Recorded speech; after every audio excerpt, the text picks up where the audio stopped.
Assalamualaikum warahmatullahi wabarakatuh. Kami dari kelompok 2 akan menpresentasikan tentang tumbuhan. Selamat menyaksikan. Tugas video pembelajaran ini pula merupakan mata kuliah pembelajaran ilmu pengetahuan alam sekolah dasar dengan dosen pengampu Ibu Meita Dwi Solviana, Magister Pendidikan. Sebelum lanjut ke materi, saya akan memperkenalkan anggota kelompok saya. Yang pertama, saya sendiri, Agatha Alfigri Tantri. Yang kedua, Ajah Rotul Farisiah. Yang ketiga, Anissa Mutia Rosi. Yang keempat, Bening Ayu Nastiti. Yang kelima, Farhan Yanuar. Dan yang terakhir, Nadia Putri Riananda.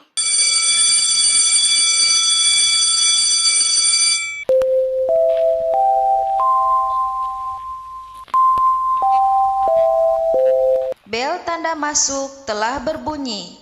Kepada seluruh siswa untuk segera masuk kelasnya masing-masing.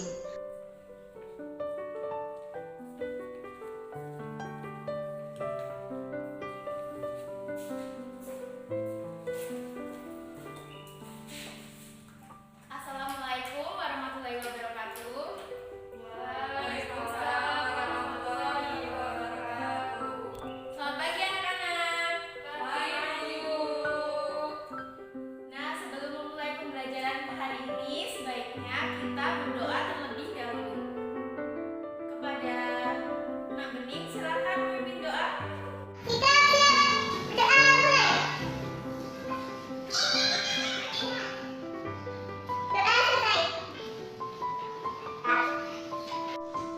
Sebelum memulai pembelajaran, Ibu akan mengabsen kalian terlebih dahulu. Siti Juleha, Bening Martini, Siti Muhammad. A few moments later.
A few moments later.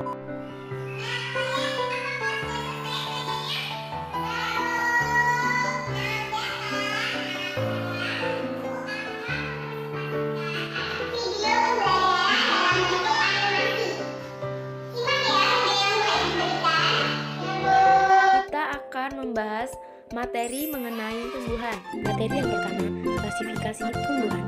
Simak terus videonya ya.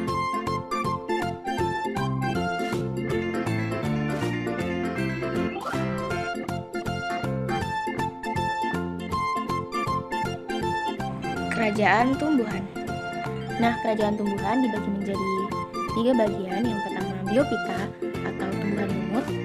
Yang kedua, petridopita atau tumbuhan paku-pakuan. Dan yang ketiga, spermatopita atau tumbuhan berbiji.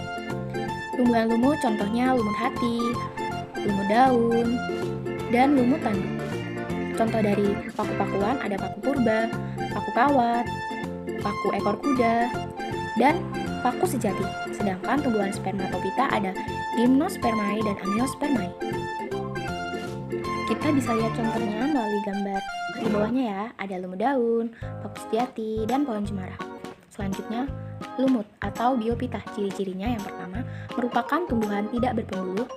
Yang kedua, belum dapat dibedakan akar, batang, dan daunnya, dan memiliki klorofil serta dapat berfotosintesis. Bagian-bagian dari lumut kita dapat melihat melalui struktur bagian.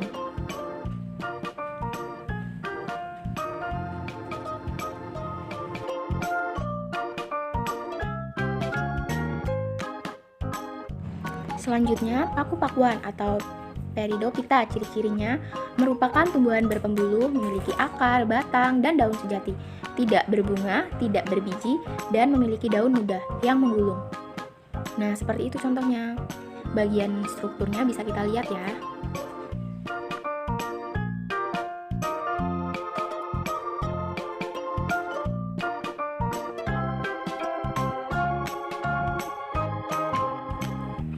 Selanjutnya, tumbuhan berbiji atau spermatopita. Tumbuhan ini dibagi menjadi dua. Yang pertama, tumbuhan berbiji terbuka atau gymnospermae. Ciri-cirinya berbiji telanjang, batang besar dan berkambium, alat reproduksi berupa strobilus, berakar tunggang dan serabut, sudah memiliki daun tebal dan kaku. Contohnya bisa kita lihat melalui gambar berikut. Ada juniper, cemara, damar, dan pinus. Yang kedua, tumbuhan berbiji tertutup atau angiospermae. Ciri-cirinya memiliki bakal biji atau bijinya terlindungi oleh daun buah dan memiliki bunga. Contohnya bisa kita lihat di gambar. Yang pertama, ada pohon mangga, pohon jambu, pohon alvokat, dan pohon anggur. Tumbuhan angiospermae terbagi menjadi dua jenis, yaitu tumbuhan dikotil dan tumbuhan monokotil. Kita bisa lihat ciri-cirinya seperti yang tertulis di video ini ya. Bisa kita pahami, tumbuhan monokotil memiliki satu keping daun lembaga berakar serabut, batang tidak berkambium, berkas pembuluh pengangkut tersebar, tulang daun sejajar atau melengkung. Kelopak bunganya berkelipatan 3, sedangkan tumbuhan dikotil ciri-cirinya memiliki 2 keping daun lembaga berakar tunggang, dan lain-lain. Bisa kita lihat seperti di video ini. Terdapat contohnya juga. Selanjutnya, materi yang kedua yaitu bagian tumbuhan beserta fungsinya.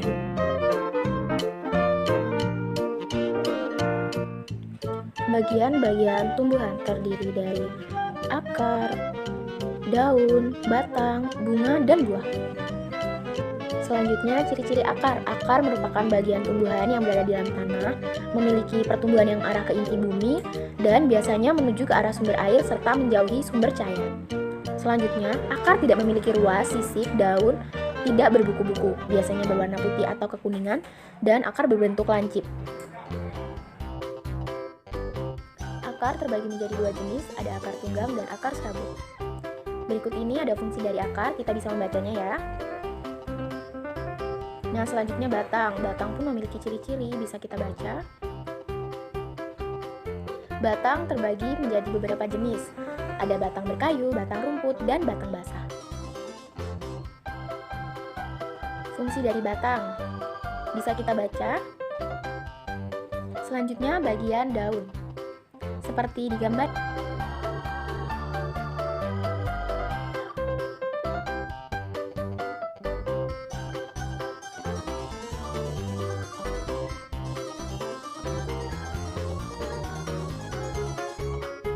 Selanjutnya struktur bunga, ada putik, mahkota bunga, dan benang sari.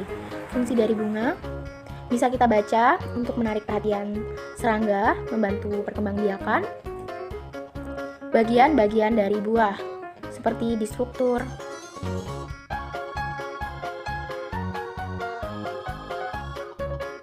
Tumbuhan bermula dari biji, kemudian berkecambah, selanjutnya membentuk tumbuhan baru. Ia sudah mulai berdaun, bertambah daunnya. Proses pertumbuhan ini berlangsung dari pagi hingga malam hingga hari berikutnya. Tumbuhan sudah mulai berbatang kayu, daunnya bertambah banyak setiap harinya, bertambah dan terus bertambah.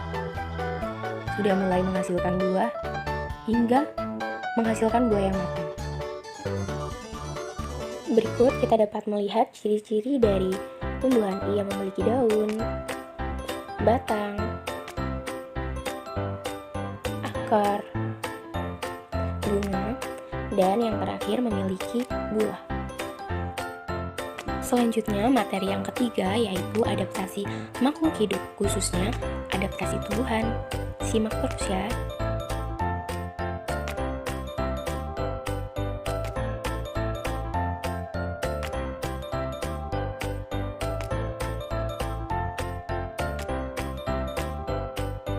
Selanjutnya, materi yang keempat yaitu proses terjadinya fotosintesis pada tumbuhan. Di sini, Saya akan menjelaskan mengenai fotosintesis. Apa sih fotosintesis itu? Fotosintesis berasal dari bahasa Yunani. Foto yang artinya cahaya dan sintesis yang berarti penyusunan.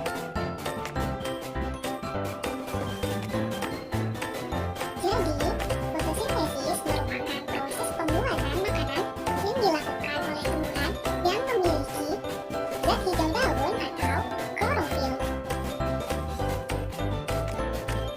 Selain membutuhkan klorofil, fotosintesis juga membutuhkan air. Air berfungsi sebagai pelarut untuk proses masuknya mineral dari tanah ke tumbuhan. Selanjutnya yaitu karbon dioksida. Karbon dioksida berfungsi untuk mempercepat proses fotosintesis. Yang terakhir yakni cahaya. Cahaya di sini adalah cahaya matahari. Cahaya matahari sendiri yang diambil berupa energi oleh zat hijau daun atau klorofil guna proses fotosintesis. Berikut ini adalah gambaran proses fotosintesis. Ada sebuah tumbuhan yang akan melakukan proses fotosintesis. Air yang ada di dalam tanah diserap oleh akar tumbuhan dan diedarkan kepada daun. Selanjutnya, karbon dioksida. Karbon dioksida dihasilkan oleh manusia dan asap kendaraan bermotor. Karbon dioksida yang ada di udara bebas akan diserap oleh stomata yang ada pada daun. Selain itu, proses fotosintesis juga memerlukan cahaya. Dalam hal ini, cahaya yang dimaksud adalah cahaya matahari. Cahaya matahari berfungsi untuk membantu proses fotosintesis. Klorofil adalah zat hijau daun yang merupakan komponen paling penting dalam proses fotosintesis. Klorofil terdapat dalam daun. Dari semua proses yang telah dijelaskan di atas, akan menghasilkan oksigen dan juga glukosa. Kedua senyawa tersebut sangat dibutuhkan untuk keberlangsungan semua manusia, hewan, dan juga tumbuhan itu sendiri yang ada di permukaan bumi ini. Reaksi fotosintesis terdiri dari dua macam. Yang pertama, reaksi gelap. Reaksi gelap merupakan proses fotosintesis yang tidak bergantung pada ada tidaknya cahaya, sehingga proses fotosintesis tersebut dapat terjadi meskipun dalam keadaan gelap. Yang kedua, reaksi terang. Reaksi terang adalah reaksi yang membutuhkan cahaya matahari. Jadi, proses fotosintesis sangat bergantung pada adanya cahaya matahari tersebut. Fotosintesis dipengaruhi oleh beberapa faktor, yaitu cahaya, konsentrasi karbon dioksida, suhu, kadar air, dan tahap pertumbuhan. Fotosintesis memiliki banyak manfaat, di antaranya menghasilkan cadangan makanan seperti buah-buahan, sayuran, umbi-umbian, dan lain-lain. Menghasilkan oksigen, membantu mengurangi kadar gas karbon dioksida di udara. selanjutnya materi yang kelima yaitu perkembangbiakan tumbuhan secara vegetatif dan generatif.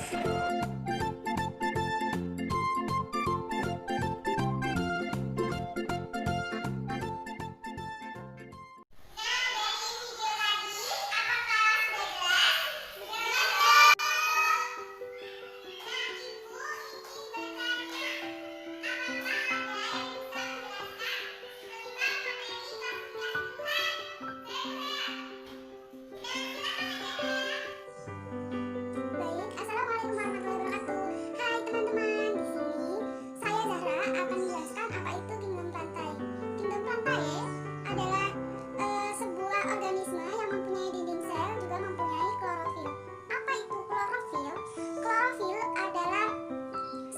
zat hijau yang membantu tumbuhan untuk berfotosintesis. Nah, di sini saya akan menjelaskan tindom plantae melalui media pembelajaran yang sudah saya buat. Di sini saya akan menjelaskan apa itu tindom plantae melalui media pembelajaran. Nah, di sini tindom plantae itu terbagi menjadi dua, yaitu tindom yang tidak berpembuluh dan juga tindom yang berpembuluh. Tindom yang tidak berpembuluh itu ada satu, yaitu lumut. Sementara tindom yang berpembuluh itu ada dua, yaitu paku dan juga tumbuhan berbiji. Tumbuhan lumut itu dibagi menjadi tiga, yaitu lumut daun, lumut hati, dan juga lumut tanduk.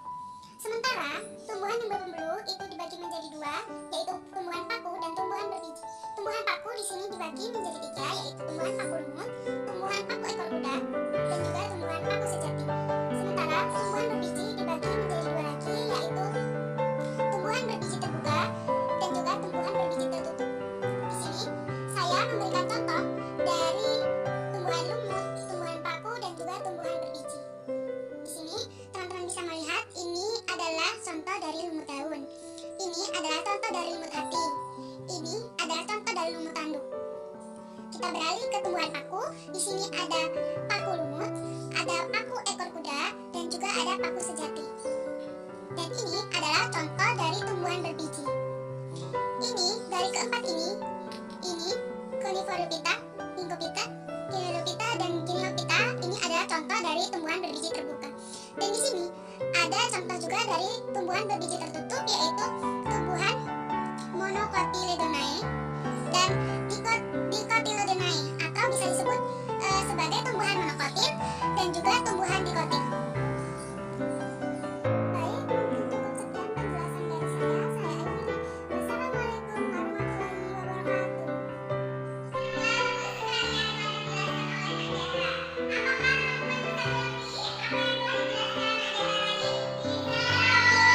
Apakah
door through where no one's been before, but it feels like home. They can say it all sounds crazy. They can say I've lost my mind. I don't care, so call me crazy. We can live in a world that we design. 'Cause every night I lie in bed, the brightest colors fill my head. A million dreams are keeping me awake. I think of what the world could be, a vision of the one I see. A million dreams is all it's gonna take. Oh, a million dreams for the world we're gonna make. Sekian video pembelajaran dari kelompok kami. Maaf bila ada kesalahan dan kekurangan. Kami There's a Assalamualaikum house we warahmatullahi can